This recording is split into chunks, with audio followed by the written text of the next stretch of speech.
Bismillahirrahmanirrahim. Penting sekali untuk muqaddimah kita. Allah mengatakan Khaliq. Khaliq, ya. Khaliq mencipta. Siapa yang dicipta? Bashar. Wah, nama Pak Kiai ini.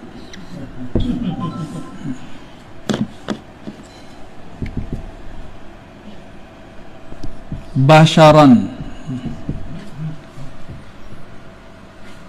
Dari mana dicipta? Tin.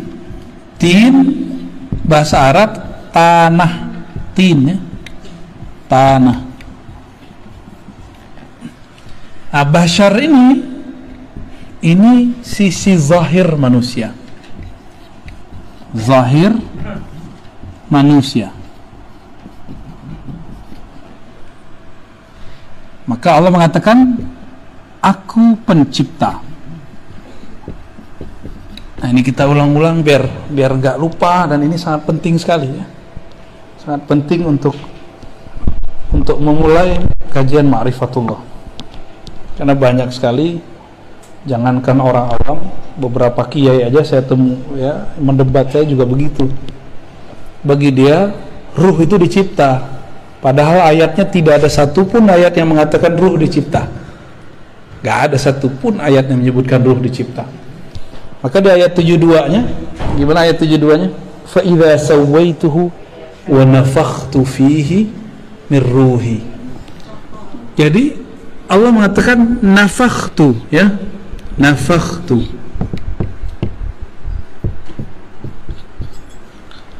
Apa arti nafakhtu? Aku tiup. Aku tiup atau hembuskan. Beda dengan cipta. Apa yang dihembuskan? Ya, ruh.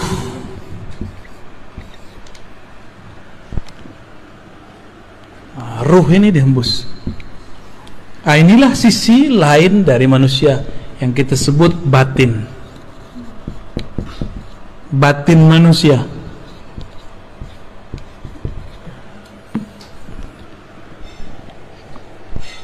Di saat mati, si tanah, si bashar pulang kepada tanah.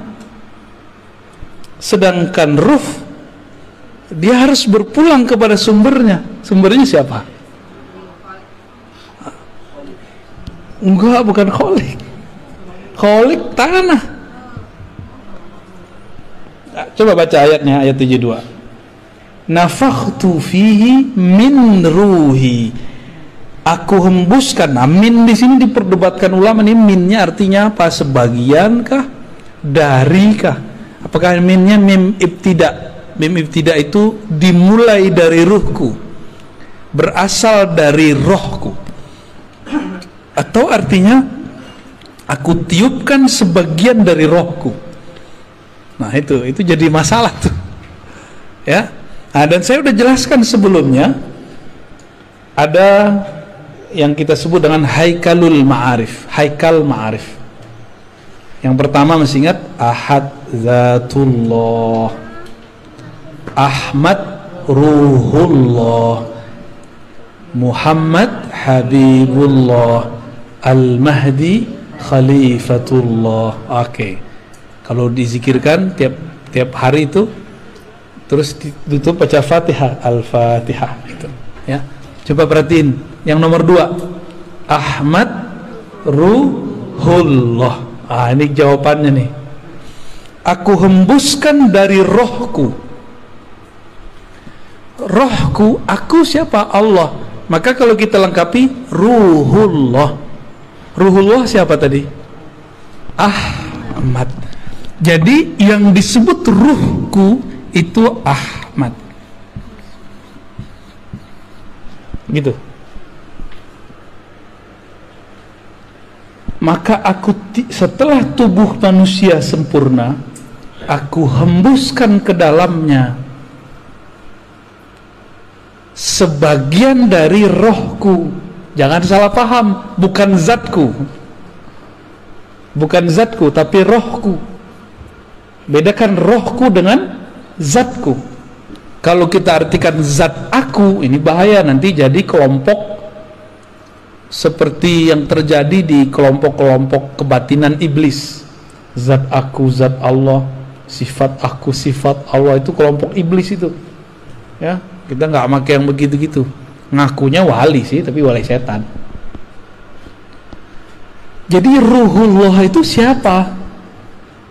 Ahmad.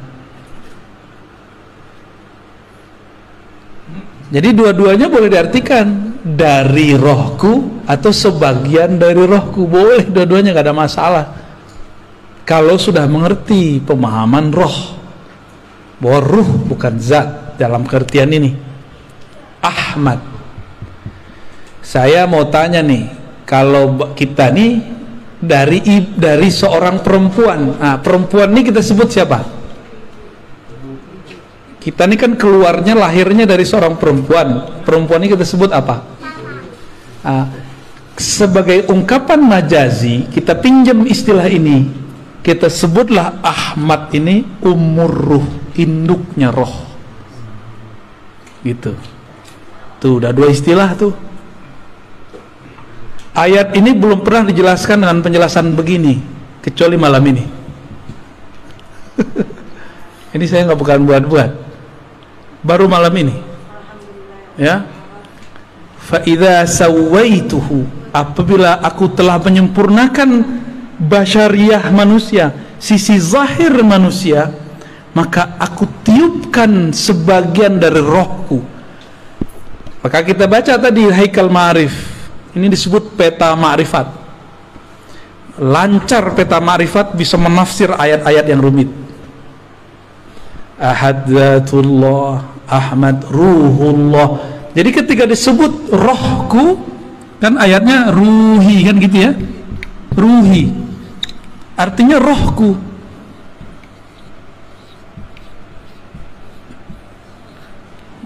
Banyak yang salah paham, dikira rohku itu zatku. Mereka takut kalau nanti orang ngomong di dalam diri kita ada zat Allah. Bukan, ini beda. Nabi Isa aja kita sebut ruhullah, benar nggak? Ruhullah Isa itu ruhullah juz'i namanya, ruhullah sughra, roh kecil. Sedangkan yang kubro Ahmad. Bahkan ini disebut ar-ruh al-akbar, roh yang agung, yang paling besar, karena ialah tiupan pertama Allah. Dari Ahmad inilah ya, ini saya hapus ya, udah connect kan ini, boleh dihapus nih Manjung. Jadi Allah ya, Allah yang ahad meniupkan pertama kali rohnya. Rohnya ini bernama Ahmad. Dari Ahmad inilah kemudian kita muncul, roh kita dari situ. Nah nih, coba kita lihat dulu. Berarti judulnya bukan Al-Baqarah 30, berarti masih As-Sod 7172. Ya, lanjutan. Ahad. Masih ingat ya, Ahad. Allah yang Maha Ahad, yang Maha Esa, menghembuskan apa? Ahmad. Maka sang Ahmad ini boleh kita buat ilustrasi, ya. Kita buat ilustrasi. Ini boleh kita hapus ya.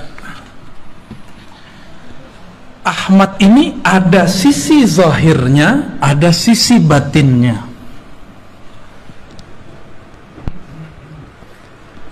Ahmad itu ruh Allah. Maka kita nyebutnya tadi apa? Ahmad Ruhullah.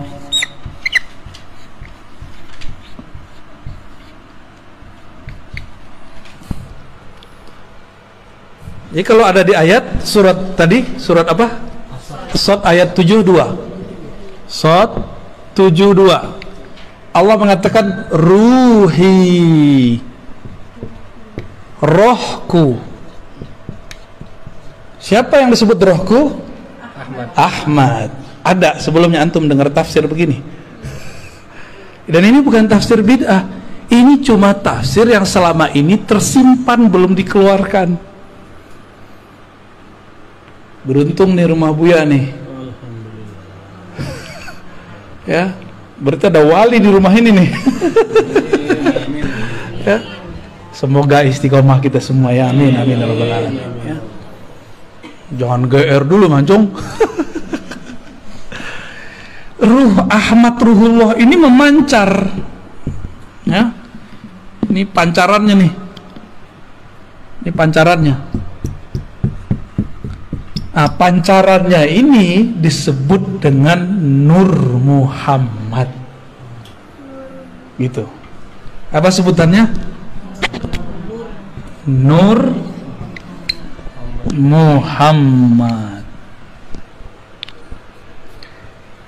Sumber nurnya adalah Ruhullah.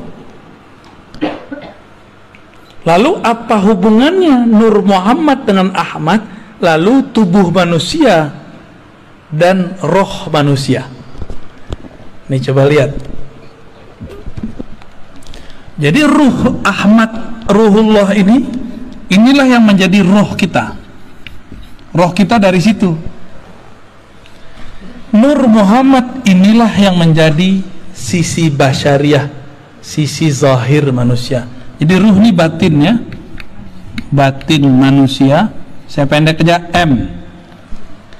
Sedangkan ini dari Nur Muhammad tercipta 4 anasir alam: api, air, api, tanah, udara. 4 anasir unsur ya kalau bahasa Indonesia. Salah satunya tanah, ya tanah, air, api, kayak avatar ya. Apa lagi? Udara atau angin sama. Nah, ini sisi manusia nih. Jadi manusia di dalam diri kita ada 4 ini. Ada 4 itu. Inilah zahirnya manusia. Inilah Nur Muhammad. Jadi Nur Muhammad itu ada di sini, ada di sini, ada di sini, ada semua. Cuma masalahnya nurnya sudah terkoneksi belum sama Ruhullahnya, itu masalahnya, ya. Koneksi ini yang harus dibangun, ya. Mana hidupnya? Udah hidup ya? Oh, oke. Nah, jadi Ruhullah ini sebagai sumber daripada Nur Muhammad. Nur, karena dari nur ini terpancarlah, terciptalah. Ini dia. Dengan apa Allah menciptakan yang 4 ini? Pakai kun, ya, kun fayakun. Kalau roh Ahmad Ruhullah nggak pakai kun, pakai hembusan. Nah, apa bunyi hembusannya? Itu rahasia. Nanti kalau ada waktu kita buka lagi. Ya, belum boleh disampaikan sekarang. Ya, nanti jadi fitnah. Ngarang-ngarang apa lagi nih Ar-Razi nih kata orang ya. Dongeng mulu. Emang ini dongeng? Emang begini dongeng? Ada nggak orang bisa ngedongeng begini? Saya bayar. Ya. Kalau ini dongeng silakan ulang. Ya, kalau bisa ngedongeng dengan ini. Ini bukan dongeng. Ya, ini kalau dalam ilmu tafsir disebut tafsir isyari. Tafsir isyarat. Jadi tafsir itu ada 3. Tafsir bil ma'thur, riwayat. Di dalam Sahih Bukhari, Sahih Muslim begini. Ada tafsir tadi bil ma'thur, sekarang bil ma'qul, dengan akal. Nggak ada penjelasannya di riwayat-riwayat hadis, maka kita coba gunakan akal kita untuk menyentuh maknanya. Jika masuk akal, maka tafsir disebut ma'qul, tafsir rasional. Kalau akal boleh menafsir, kenapa ruh tidak boleh menafsir? Maka ruh kita juga menafsir. Inilah jadinya tafsir isyari. Nah, tapi itu istilah di kampus. Saya menyebutnya bukan tafsir isyari, tafsir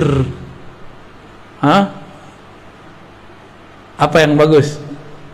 Pakai istilah ruh, tafsir ruhi, ya, biar beda dengan isyari yang lain. Karena isyari ini ada kolbu masuk ke kolbu, ada yang masuknya ke ruh.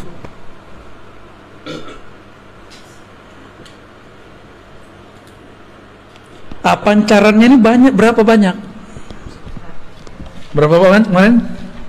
124.000.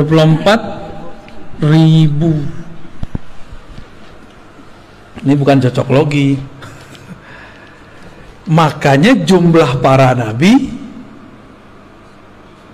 124.000. Maka nabi-nabi itu adalah pecahan dari Ahmad, yang merupakan mereka menyimpan dalam diri mereka nur. Nah, ada hadis, al ulama warasatul anbiya, ulama pewaris para nabi. Apa yang diwarisi? Nur ini. Nah, jadi ini kalau dibuat lapisan berikutnya, bukain cuma. Oke. Kurang jelas itu. Ini dihapus ya. Ya, fadal. Yang 110.000 ini disebut nabi.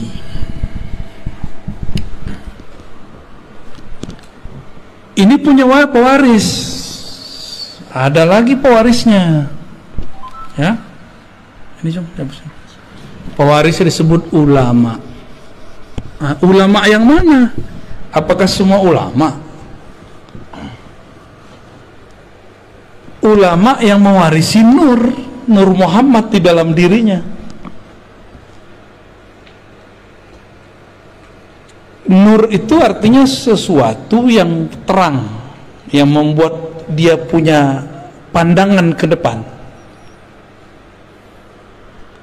sehingga disebut Nur Muhammad. Dia tahu jalan hidupnya kemana, dia tahu jalan pulang, dia tahu jalan kemana.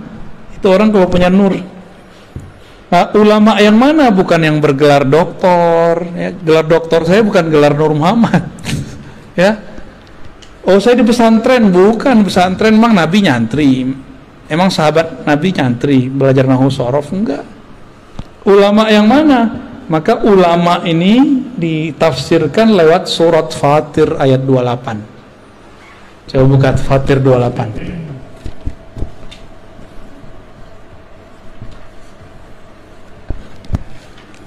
Fatir 28 apa? Innama yakhsyallaha min ibadihil ulama. Yang takut kepada Allah, yang segan nama Allah, itu cuma satu kelompok, namanya ulama. Buya ini kan pernah jadi GM ya. Itu kalau ke daerah orang nggak tahu kalau Buya ini GM, dihargai nggak? Segan nggak mereka? Nggak segan. Tapi pas dilihat di kartu namanya GM, langsung nyembah mereka, hormat, mau di servis semuanya. Kalau nggak dikira ustadz aja kan, kan ada jenggotnya. Kira-kira seperti itu. Kita kalau nggak kenal orang nggak sungkan sama dia, nggak respect sama dia. Tapi kalau kita sudah kenal dia, kita akan hormat siapa dia. Nah, kenal ini nggak hanya kenal gelar, kenal nasab, kenal makomnya, ya, kenal makrifat yang tersimpan di dalam dirinya. Nah, inilah yang saya sebut umur ruh. Umur ruh itu nggak berdasarkan biologis. Umur ruh itu berdasarkan makrifat yang tersimpan di dalam dirinya. Ya, tuh 2, 3, ini udah 3 lapisan nih, ya. Maka ulama, sahabat yang takut kepada Allah di zaman Rasulullah, jumlah sahabatnya juga sama. Semua sahabat jumlahnya juga 124.000. Jumlah sahabat Nabi. Dari Nur Muhammad ini ada kayak semacam, jadi kalau ilustrasinya Bu ya, Telkomsel ini kan Telkomsel ya, punya satelit. Nah, satelit ini ruhullah, dia memancar kepada, kalau memancar pertama kali yang gede itu ke mana? Provider, begitu. Dan jumlahnya ada 313 yang menerima pancarannya langsung.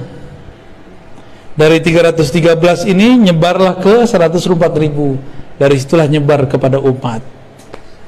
Kayak gitu modelnya. Maka setiap masa nur ini nggak akan kurang dari 124.000, nggak akan kurang. Maka wali kalau mati pasti ada pengganti. Jadi nggak usah khawatir. Kalau wali mati tidak ada pengganti, tunggu aja kiamat. Pasti kiamat.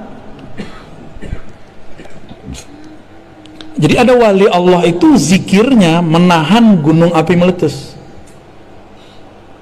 Ada wali zikirnya menahan hujan biar nggak turun berlebihan. Ada wali yang kerjaannya menahan supaya air laut itu tidak banjir rob berlebihan. Kalaupun terjadi mau gimana lagi ya. Ada wali di kutub utara, di kutub selatan. Sekarang orang menyebut global warming. Setiap hari ada es itu mencair. Berarti ada zikir yang sudah hilang di situ. Jangan-jangan walinya sudah meninggal. Ya. Maka jangan salah, di setiap gunung itu ada wali. Si wali inilah yang berzikir yang membuat gunung ini bertahan. Kalau walinya mati terjadilah sesuatu. Gitu. Ya. Gempa bumi. Gempa boleh terjadi, tapi jadi bencana enggak? Kalau walinya mati, itu jadi bencana besar. Dan sekarang banyak wali yang mati. Mesti ada yang melanjutkannya. Dalam proses transfer ini, estafet ini, disitulah terjadi bencana-bencana. Ini kacamata ilmu ma'rifatullah ya. Bukan kalau orang BMKG mungkin ngomong ini gejala alam, ya itu urusan ente. Kita punya urusan lain. Ilmu kita tidak bertentangan, cuma berbeda. Ya, ilmu kita tidak bertentangan dengan BMKG kah, geologi kah, ilmu itu punya urusan sendiri. Kita punya urusan sendiri juga, gitu. Ya, laptop sebagus apa, handphone sebagus apa, tetap harus ada yang operasionalkannya. Kalau orangnya hilang ya kacau, sama lah kira-kira begitu. Katanya robot hebat, tetap harus ada orang yang memprogramnya. Programnya lewat, ya lewat juga dia ntar. Ya.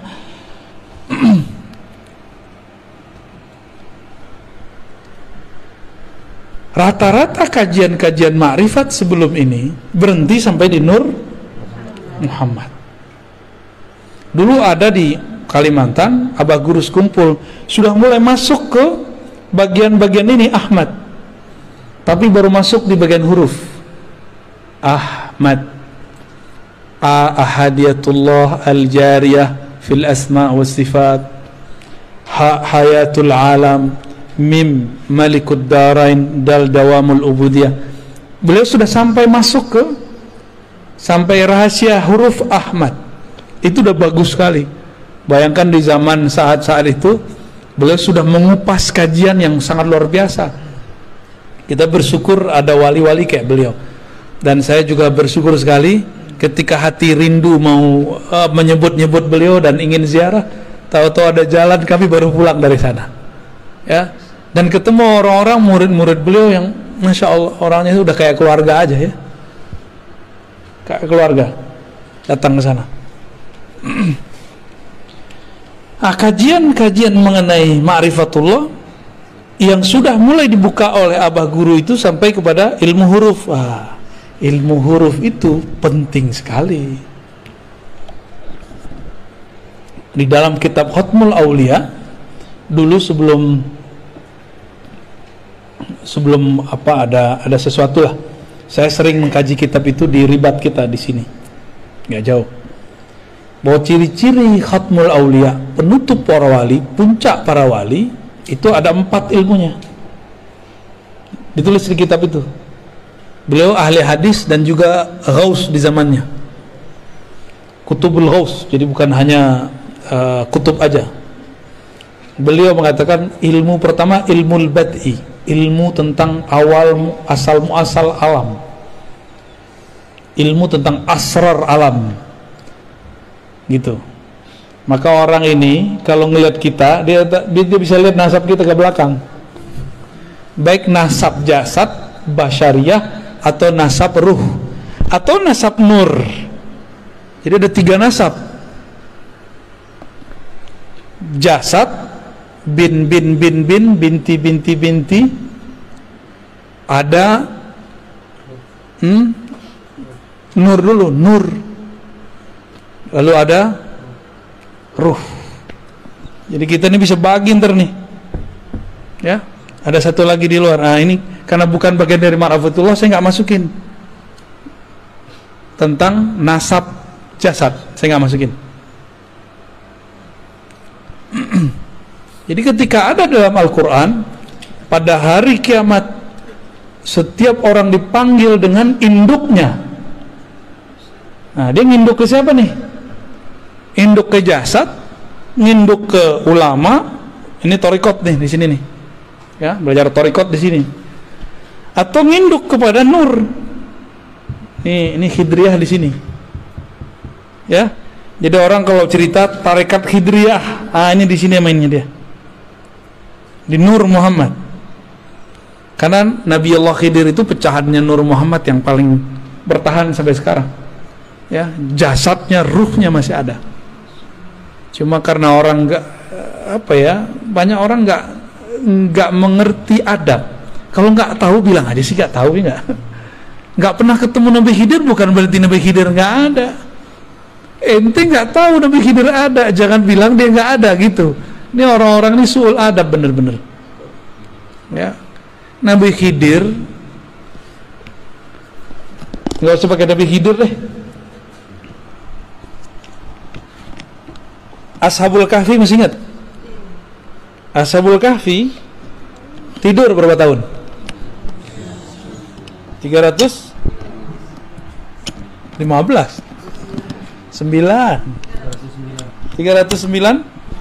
309 tahun.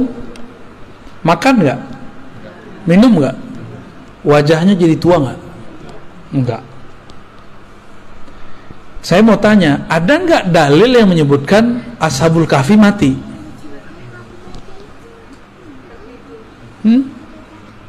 Iya, setelah 309? Nggak ada. Dia tidur lagi. Makanya dalam riwayat yang dikumpulkan Imam Al-Qurtubi dalam kitab Tazkirah, nanti Ashabul Kahfi turun lagi membersamai Nabi Isa. Ternyata usut punya usut, Ashabul Kahfi adalah umat Nabi Isa. Jadi antara Nabi Isa dengan Nabi Muhammad. Jadi nanti ketika Nabi Isa turun, mereka keluar. Apakah itu khurafat? Ya nggak khurafat lah, ada riwayatnya. Kitab Tazkirah Imam Al-Qurtubi, diringkas lagi oleh Imam Sya'rani dan tidak dihilangkan itu. Berarti mereka sekarang masih ada, cuma Allah sembunyikan. Yang sudah ke Yordan mungkin lihat di mana sih gitu. Saya juga pernah ke sana alhamdulillah, dan emang Allah tutup kan, Allah suka-suka tutup. 309 tahun aja Allah tutup. Siapa yang menunjukkan jalan kepada mereka ke goa? Kan nggak diceritain orang. Itu Nabi Allah Khidir. Nabi Allah Khidir yang bimbing mereka ke sana. Diajarin cara supaya nutupin gua biar nggak ketahuan. Itu ilmu Nabi Khidir semua. Nah ini nih ilmunya di sini nih, ilmu Nur Muhammad. Nabi Isa dalam surat As-Saff ayat 6 ya, mengabarkan, aku akan memberi kabar kalian kedatangan seorang nabi di akhir zaman, ismuhu Ahmad. Kok lahirnya Muhammad? Berarti Ahmad nama apa dong? Karena Nabi Isa ruhullah, maka Ahmad itu nama ruh. Inilah dalil kalau ruh itu punya nama. Nama ruh pertama Ahmad. Coba Ahmad sama Ahad bedanya apa? Coba beda mim doang. Oh, kalau bagi orang ahli huruf ada rahasianya. Nah, tadi empat pencirian wali khatmul aulia. Tadi ilmul bati masa lalu. 2 ilmul maqadir masa depan. Ya. Ilmul bati, ilmul maqadir, apalagi ya? Mitsaq, ilmu mitsaq. Apa arti mitsaq? Mitsaq ini syahadat alam semesta. Jadi kita ini per alam ada syahadatnya, per zaman ada syahadatnya, beda-beda syahadatnya. Syahadat Nabi Isa beda dengan syahadat kita. Syahadat Nabi Adam beda dengan kita. Tapi ada syahadat yang permanen, itu syahadat azaliyah namanya. Ya. Syahadat pada masa sebelum diciptakan alam, itu namanya azali.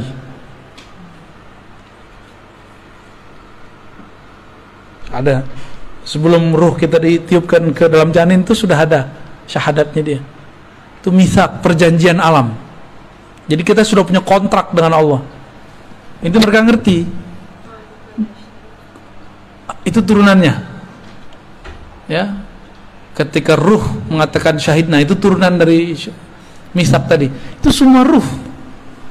Dan ruh ini kan ada yang Allah tiupkan kepada manusia, ada yang Allah tiupkan kepada hewan, ada yang Allah kemudian lempar ke pohon-pohon. Coba, kenapa tuh Buya? Roh kita kok dilempar jadi manusia, sedangkan ada roh jadi kucing. Ada roh yang ditiupkan kepada anak keturunan Nabi, Habib Sayyid, anak Kiai, Gus, Ajengan. Kok kita enggak? Dia iya. Kok dia Habib? Kita enggak. Dia Sayyid, kita bukan.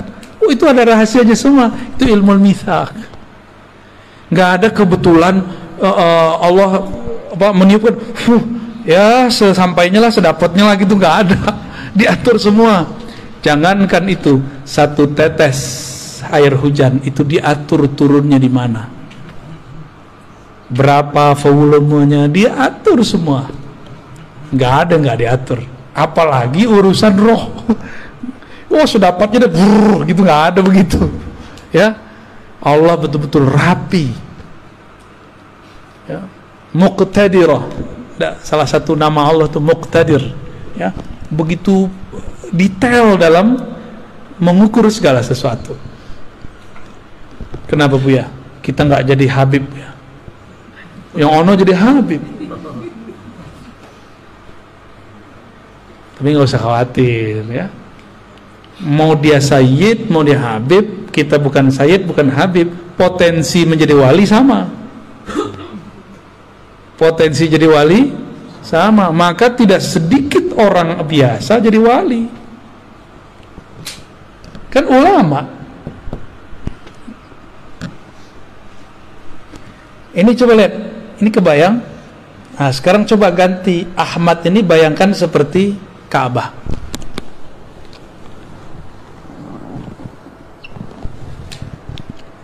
Ini ilustrasi aja, ya.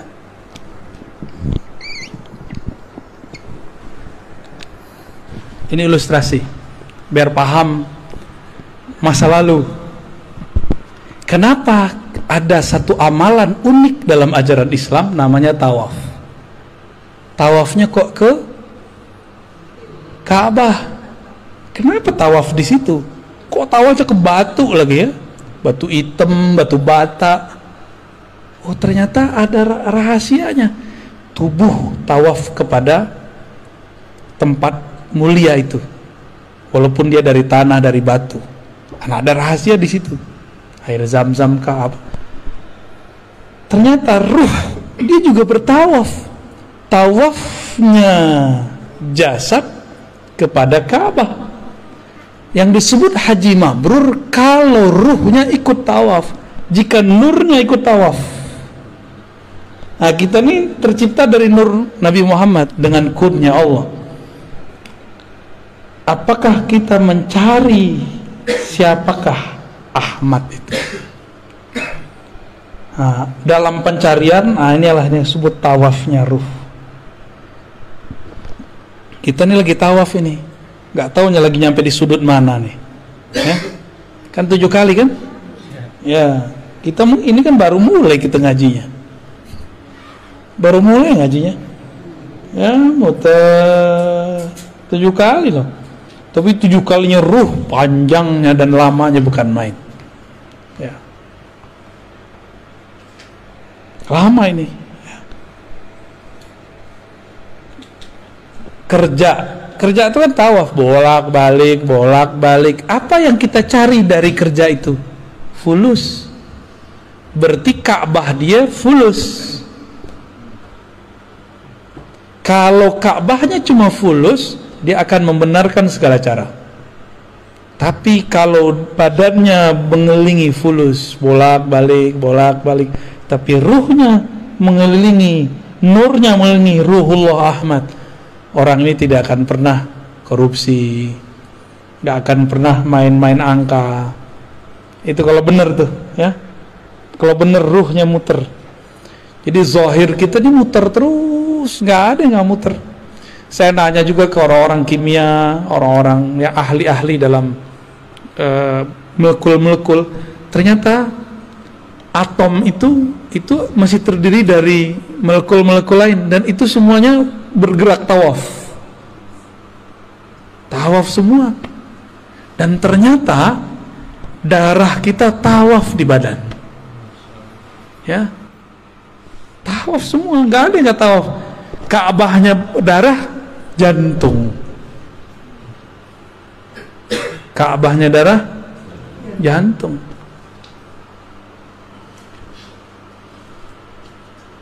Oke? Kalau sudah punya gambaran begini,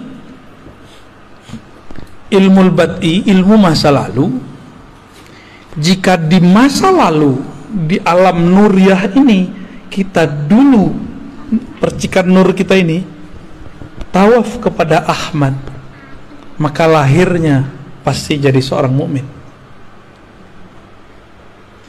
Kalau dia tambah dekat, yang paling dekat 124.000, maka di zaman dulu dia jadi nabi. Setelah Nabi Muhammad dia bukan jadi nabi, dia jadi wali. Gitu. Kalau dulu kita pernah tawaf. Ada lagi, dia memandang. Jadi nur ini memandang kepada Ahmad, terus dia mengatakan, wow, indah sekali.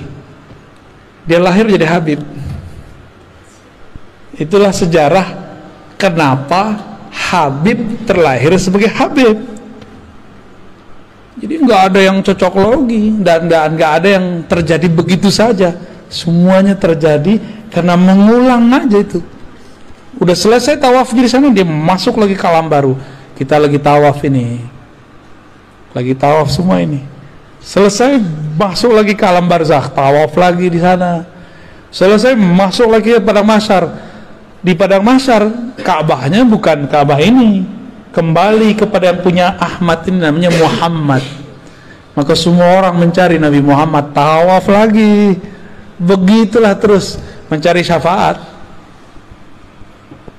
Karena nanti semua orang hatta Nabi Ibrahim nyari Nabi Muhammad, ya. Maka bernamalah Nabi Muhammad itu Al-Fatih.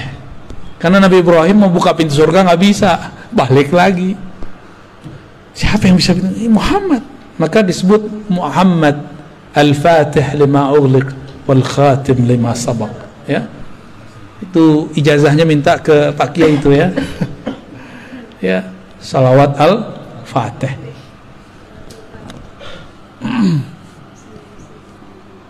Jam 10, Bu, ya. Gimana? Tanya jawab, kita lanjut. Lanjut tidur. Ya, rehat dulu. Bismillah. Jumlah 313 itu tema. Jumlah 313 apa yang ikut perang Badar? Betul. Bagus. Dari 124.000 nur ini ada 313 nur yang paling besar. Yang 313 yang dulu bertawaf dan itu menjadi barisan ring pertama Ahmad. Nah, yang 313 ini di zaman pra Nabi Muhammad menjadi 313 Rasul. Dari 313 itu yang paling kuat perjuangannya 25. Jadilah 25 para Rasul. Tuh kalau ditulis terus tuh, coba yang ditulis tuh, Cung, 124.000, 313, gede-gedein tulisannya ke bawah. Dari 313 itu ada 25 yang kemudian sangat luar biasa perjuangannya. Dari 25 ada yang paling penyabar, 5 nabi. Dari 5 itu semua sumber kesabarannya ada dari satu sosok, itulah Muhammad sallallahu alaihi wasallam, Sayyidul Awwalin, Sayyidul Akhirin. Ya, 300. Inti jangan salah tulis, bukan 212, bukan 414. Ya, 313. Ya. Kalau 212 tuh kawan-kawan kita yang berjuang kemarin tuh ya. Ya, 5 jadi berapa? 1. Nah, ini penting nih. Syukuran. Jadi 124.000 itu ring terluar, ring terdekatnya 313. Dari 313 ini paling dekat lagi 25. Dari 25 ini paling dekat lagi 5. Dari 5 itu 1. Berarti kalau 5 kurang 1 berapa? 4. Coba lihat. Nabi Muhammad, Abu Bakar, Umar, Utsman, Ali. 5 kan? 5. Dan itu bukan cocok lagi. Emang udah dari sononya. Udah dari sononya begitu. Ya.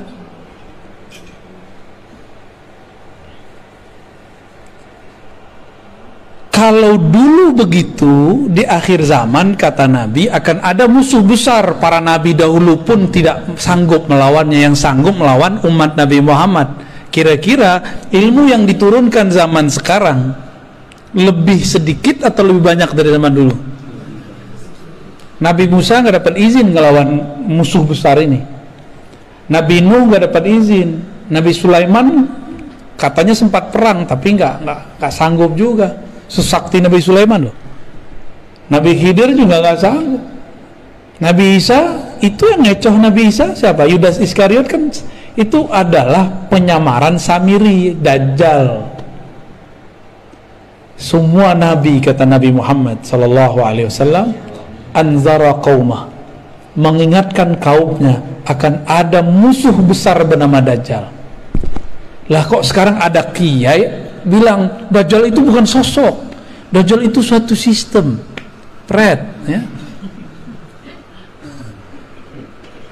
Nabi Muhammad, para nabi sebelumnya bilang itu sosok, ente bilang itu ya pinteran dia dari Nabi Muhammad ya kan? Pinteran dia dari Nabi Musa. Di Quran kan di surat Thaha disebutkan kisahnya tentang Samiri. Dia kan yang disebut Dajjal.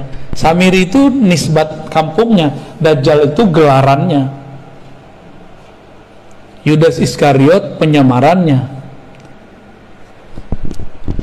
Kalau gitu nanti struktur ini akan berulang kembali. Struktur kan berulang kembali. Jadi di sini ada 4 nih ya.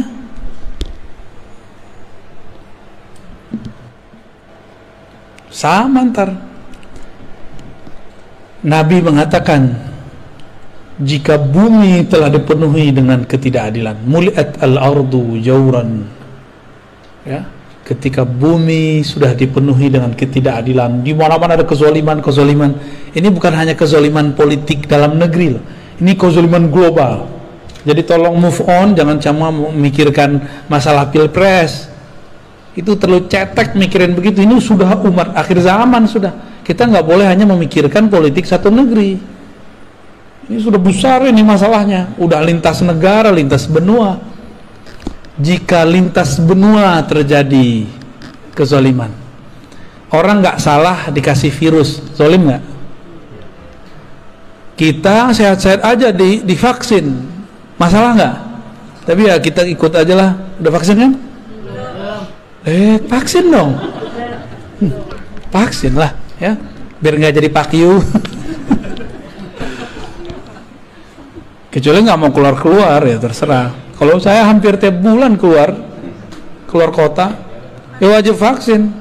Bukan hanya ganti status di Peduli Lindungi, beneran vaksin ini, kita hakon ini. Ini orang nakes aja nunggu saya vaksin, kan lucu. Nunggu Buya dulu katanya. Aduh, kita jadi serba salah deh ya. Kita ikutin main mereka. Mereka makar, Allah juga lebih baik makarnya. Udah sederhana itu. Mungkin lebih banyak yang kita makan ini lebih bahaya daripada vaksin yang disuntikan ya. Makanya badan kita biasa aja. Jadi vaksin nggak ada rasanya, nggak ada efeknya. Kata orang demam, jangan-jangan nggak bekerja lagi di badan kita.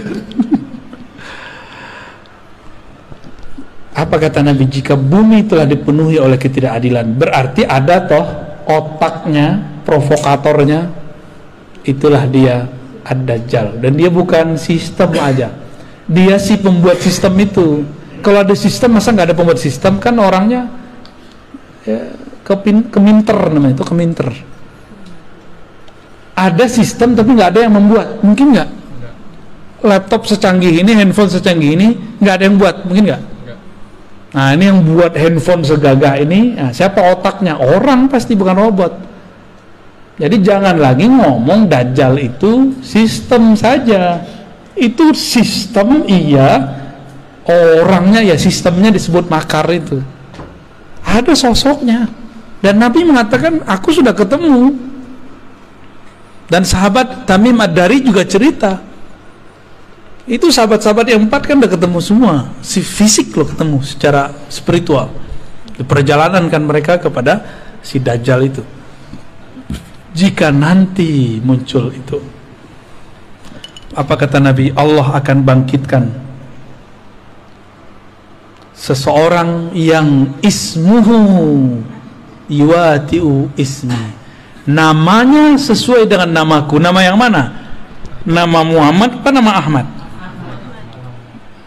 Ahmad. Berarti nama zahirnya, nama KTP-nya bisa jadi bukan Ahmad gitu, tapi nama ruhnya sama. Maksudnya gimana tuh?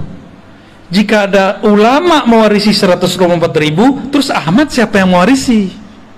Pewarisnya belum ada selama berabad-abad, dan inilah abadnya, dialah yang akan mewarisinya. Dialah yang disebut Al-Imam Al-Mahdi.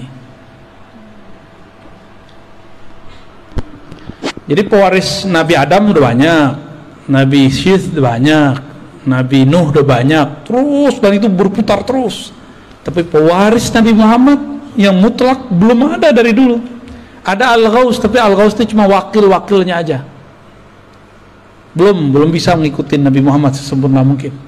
Yang sempurna itu nanti hanya Nabiullah Muhammad sallallahu alaihi wasallam. Dajjal itu pinter jadi aktor, ngelakon, pinter makar, pinter konspirasi. Kira-kira Ahmadnya bodoh nggak? Mungkin nggak ngaku-ngaku di YouTube saya Al-Mahdi? Mungkin nggak? Udah banyak loh yang ngaku dia Al-Mahdi, juru Ratu Adil, juru selamat. Udah banyak. Di Pakistan ada, di Jawa ada, di Sunda ada. Kemarin aja dari Serang ada, dari Lampung ada, dari Malaysia ada. Ya salam, sabar dikit kek ya. Main cerita-cerita aja di IG, main cerita-cerita. Yang ngirim-ngirim ke IG saya juga banyak, ngaku saya lah Al-Mahdi. Ternyata pemain game. Cuma karena jidatnya lebar, hidungnya mancung dikit. Macam-macam udah, macam-macam. Karena kita mengenal ilmu ini, yang mewarisi Ahmad itu dialah bernama Al-Mahdi. Al-Mahdi itu gelar. Berarti ya, Ahmad itu nama dia tuh. Nurnya Nur Muhammad juga. Ya. Rabbul Masyriqi wal Maghrib, ya. Si Nur Muhammad itu terbit nurnya di timur dan di barat, ya.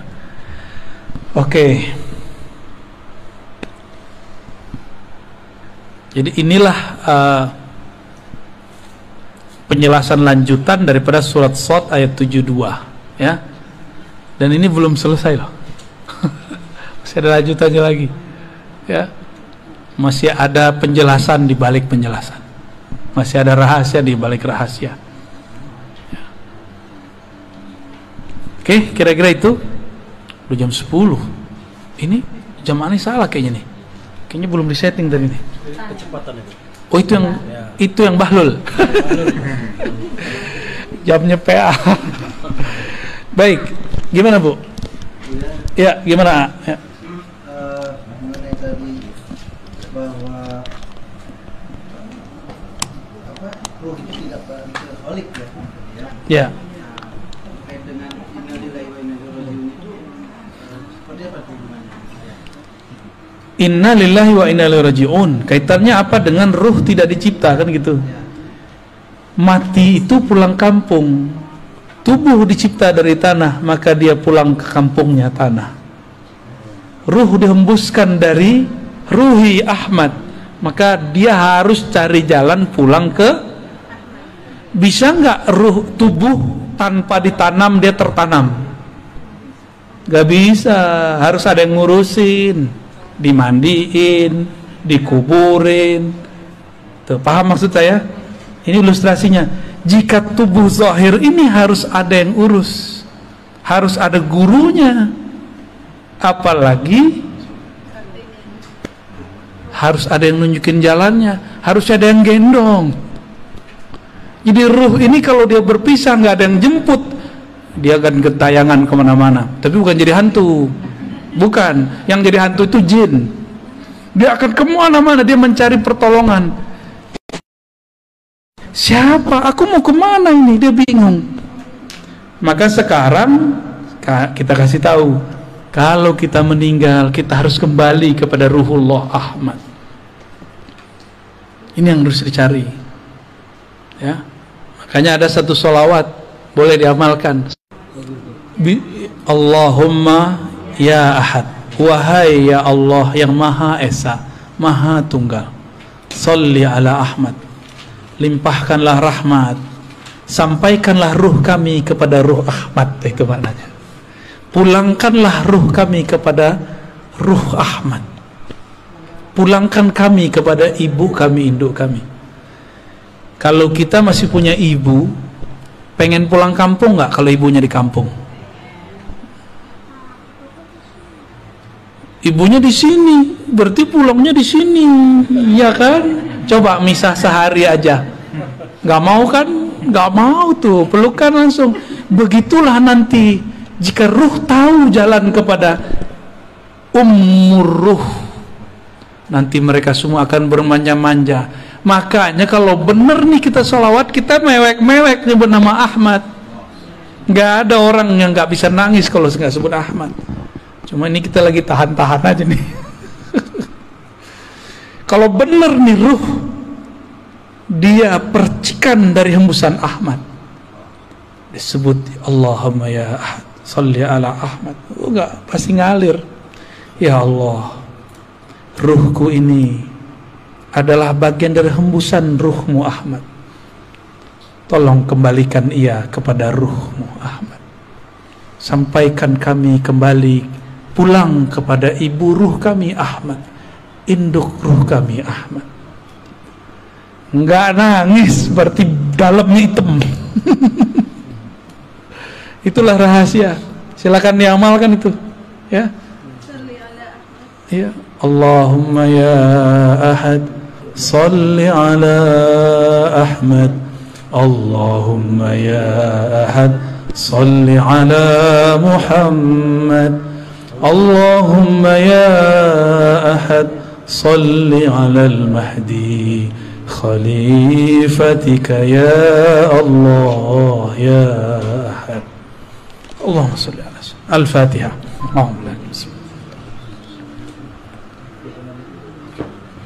Surah ulang turun. Ya, kira-kira begitu. Ada orang kalau dia mau nangis dia ketawa, yang nggak jadi nangis dia. Atau kalau dia mau nangis dia marah-marah dia. Ada juga, ya. Itu cara aja untuk mengalihkan, namanya iltifat. Cara aja. Kan repot. Guru mau ngajar nangis mulu, ya repot semuanya. Ya. Tapi rasakanlah itu. Nah, baca itu kalau bisa pagi atau malam, tahajud 100 kali. Nikmati itu bacaannya. Ya Allah, yang menghembuskan rohku dari Ahmad, pulangkan ruhku kepada ibu ruhku Ahmad. Maka bernamalah Ahmad itu ummur ruh, induknya roh, ibunya roh. Ini istilah aja ya, karena sumber kita sebut induk, kita bersumber darinya. Kalau meninggal, insya Allah dia tahu jalan pulang kampung. Ya, biasanya dia ada namanya ya, seharusnya ada namanya tuh. Maka kalau ada wali yang mengerti nama ini, minta nama kepada dia. Biasanya walinya suka nyamar-nyamar juga. Waduh, berat ujian kita. Karena Dajjal itu suka memalsukan dirinya menjadi orang baik. Maka yang mengerti nama ini pasti dia memalsukan dirinya seakan seperti orang yang tamak dunia, jahat, kayak nggak sholat, kayak gitu. Orang yang paling durhaka sedunia. Ya, itu namanya malamatiyah. Itu berat ujiannya. Nah, ujian bagi kita kalau emang punya ruh, coba tanya ke dalam ruh. Jangan hanya pakai akal. Kalau akal kita bilang, masa sih? Akal kan gitu ngomongnya. Kalau ruh dia nggak ngomong begitu. Ya, dulu orang Arab bingung, Muhammad ngaji di mana? Kok dia bisa mengerti qul huwallahu ahad, Allahu samad, lam yalid wa lam yulad? Itu mereka bingung itu. Nggak ada yang nyokolahin. Itu lewat ruh itu. Maka mereka ngomong, ini bukan dari ahli kitab, bukan dari ayahnya udah meninggal duluan, bukan dari ibunya meninggal ketika kecil, bukan juga dari kakeknya sibuk ngurusin orang. Terus dari mana? Disitulah kemudian Abu Bakar sadar, oh kalau Muhammad pasti Allah di belakangnya gitu. Ya, maka bernamalah beliau Siddiq. Ya. Kisah Mi'raj itu salah satu dari kisah yang beliau jadi disebut Siddiq. Gitu. Gitu. Aman. Ntar diamalin ya, sholawat ahadiyah ya.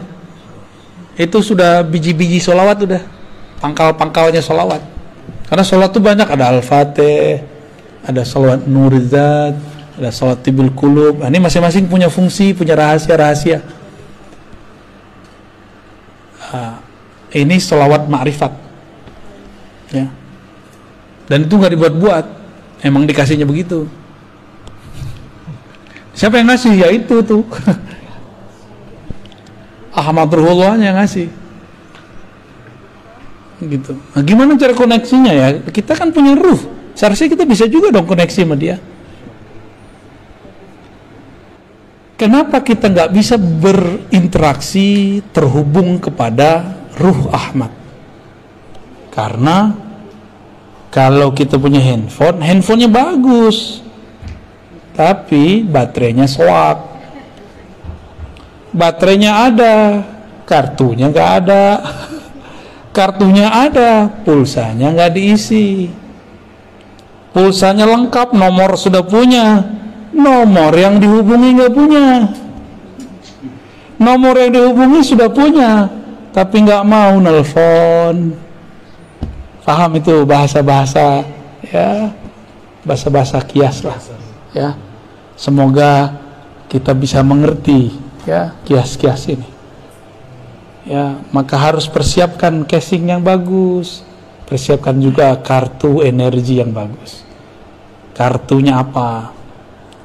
Kalau mau download aplikasi, bisa nggak tanpa nama akun? Maka harus punya nama akun. Apa nama akunnya? Itulah nama ruh. Maka ilmu tentang nama ruh adalah awal dari berkoneksi dengan Ahmad Ruhullah. Hati-hati, kadang-kadang kita kena siloka yang selama ini orang udah ketemu sama kita, ternyata dia orangnya. Biasa. Kalau zaman-zaman Syekh Abdul Qadir kan enak, orangnya pakai serban, ya kan, sholatnya Masya Allah. Enak. Tapi nggak mungkin Allah membiarkan mutiara Ahmad ini diobral, diketahui orang banyak-banyak, bisa dicuri dia. Maka Allah lapisi dia dengan sisi basyariah, manusiawi yang orang nggak akan paham kalau di dalamnya ada sir Ahmad.